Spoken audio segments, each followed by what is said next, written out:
Hello YouTube, my name is Shio and today we will find out what is the most hated country on earth by literally traveling around the world and surveying around 2000 plus random people from different countries around the globe and asking them about the country they hate the most. Except, I am not the one who's going to travel and ask the people this question. There is already a Danish YouTuber by the name Gustav who visited 180 plus countries and has a dedicated YouTube series in which he asks random people from around the world about the country they hate the most. Do you have any country you don't like? I think Mexico. I don't like Mexico. Do you have any country you don't like? No, not any. I like every country. And today, we will be watching all of his videos and counting every single answer to find out what is the most hated country on earth. Except, I am not the one who will be doing the watching, nor the counting. Enough for the clickbait.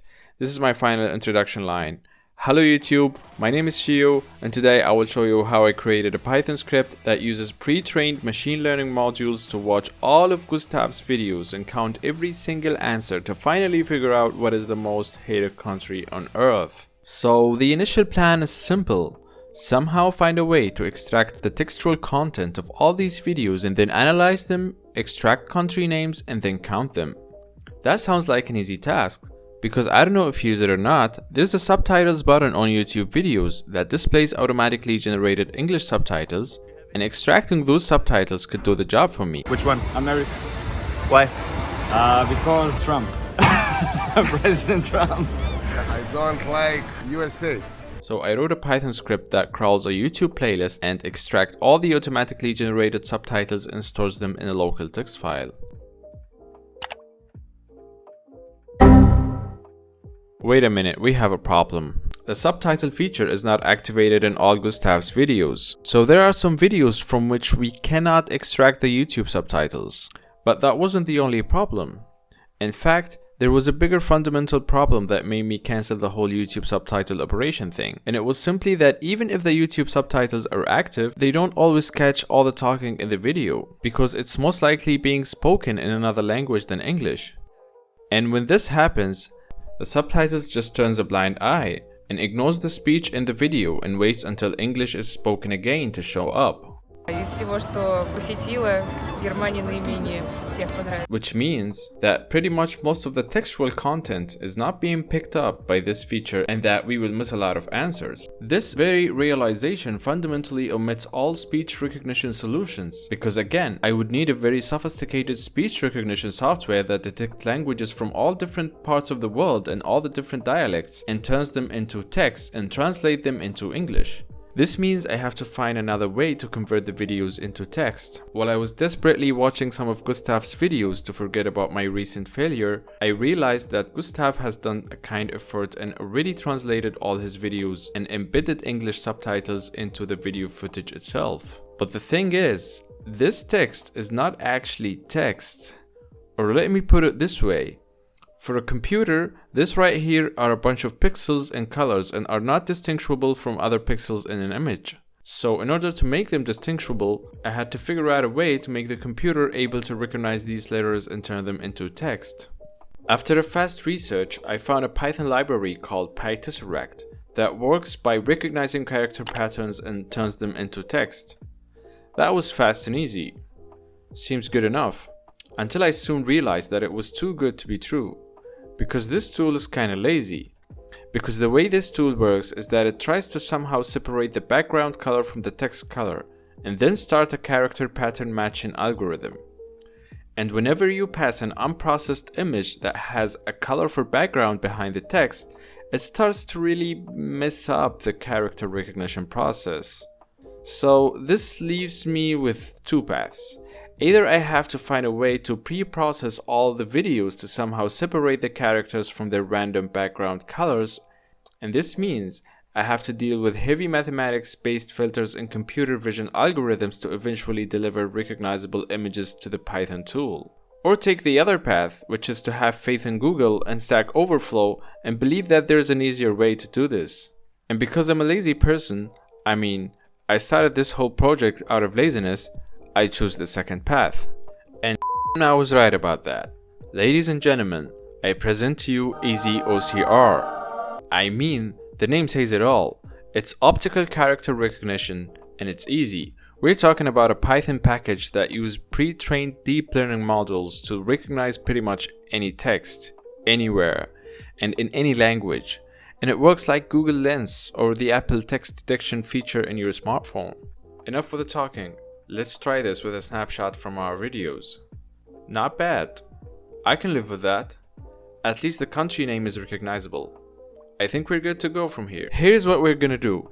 I'm gonna write a Python script that download all the YouTube videos from the series, convert each video to a series of images aka frames with a 1 frame per second ratio to avoid redundancy, and then apply OCR on every single frame and extract the text out of it and save it to some kind of a text file. After that, the collected data should be somehow cleaned to avoid repeated and poorly recognized text.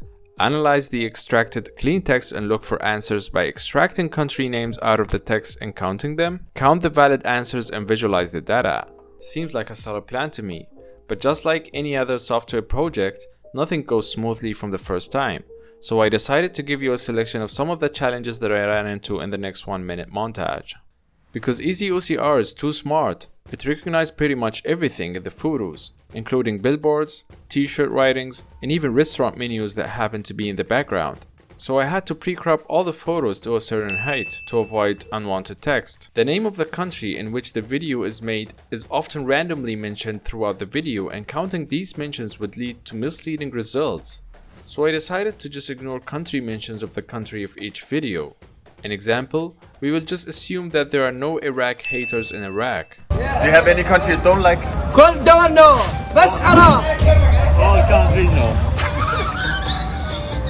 This is also the case with Denmark, because normally people would ask Gustav where he comes from and casually talk about Denmark. So for the sake of Gustav, we'll just assume that Denmark has no haters. You like Denmark? Denmark quiz. Denmark quiz? Quiz Denmark. No quiz? No. Denmark quiz? Quiz Denmark. No quiz? Must quiz Denmark quiz. Some countries have interchangeable names, like United States. I don't like America. It's just so much bullshit. That would be the US of A. So I had to take all these other names into consideration. Some people would refer to a specific country by implication. Here's an Irish guy not bothering to pronounce the word England. Yeah, it's the big one next to us. Sounds like England. Not gonna name any names. And some people would simply hate on a whole continent. А почему Африка? Or a race. Probablemente los países árabes. Or a religion. So I decided to just deem these answers to be invalid and simply ignore them.